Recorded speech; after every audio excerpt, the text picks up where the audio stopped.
You file a complaint, you document everything, you follow the policy, and then something strange happens.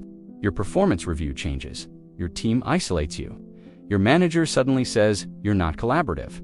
HR told you they would investigate, but the investigation seems to be about you. This is called institutional betrayal, a term coined by psychologist Dr. Jennifer Freyd, and it's more common than you think. Human resources was never designed to protect employees. It was designed to manage organizational risk. That distinction changes everything. HR exists to minimize lawsuits, protect reputation, reduce liability, and preserve internal power structures. When a conflict happens between a high-revenue executive and an employee, the company calculates risk.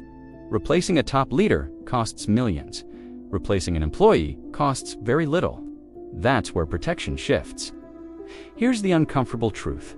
Corporate environments often reward traits linked to the dark triad: narcissism, Machiavellianism, and subclinical psychopathy. Research in organizational psychology confirms that these traits can be mistaken for leadership qualities. Narcissism looks like confidence. Manipulation looks like strategy. Lack of empathy looks like decisiveness. Toxic leaders often take credit publicly, blame privately, charm upward, and intimidate downward. And because they produce numbers, the system protects them. Institutional betrayal doesn't look dramatic. It's subtle. You report harassment. HR responds warmly. Weeks pass. You're told, there wasn't enough evidence. We couldn't substantiate the claim. Perhaps this was a misunderstanding. This response is a common tactic. Researchers identify as DARVO, deny, attack, and reverse victim and offender. But suddenly, you're excluded from meetings. You're placed on performance improvement. Your projects disappear. The narrative shifts. The complainant becomes the problem. The institution closes ranks. When betrayal comes from a person, it hurts. When betrayal comes from a system, it destabilizes identity. This is the core of Dr. Freyd's betrayal trauma theory. The harm is magnified because the institution was supposed to be a source of safety and support. Victims of institutional betrayal, as documented in studies published in journals like The American Psychologist, often experience anxiety, hypervigilance, sleep disruption, self-doubt, and career paralysis, because you trusted the process. You believed policy meant protection. Instead, you learned something else. You learned that power protects itself. So why don't more people speak up? Because the cost is visible.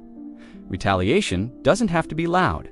It can look like not a culture fit, not ready for advancement, needs improvement in communication.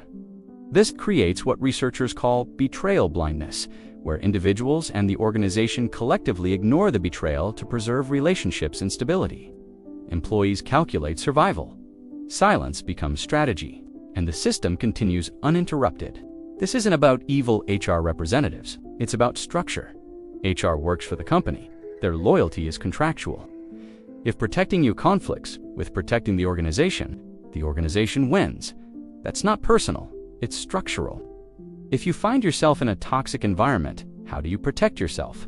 The antidote to institutional betrayal is what researchers call institutional courage. It involves transparency and a genuine commitment to justice. On a personal level, document everything. Keep communication written. Avoid emotional escalation. Build outside leverage. Protect your mental health. Know when to exit strategically. You cannot out-moral a system built on risk management, but you can move intelligently within it. And remember, being silenced does not mean you were wrong. Sometimes it means you saw the truth first. Subscribe for weekly deep dives into psychology that provide actionable insights for your life.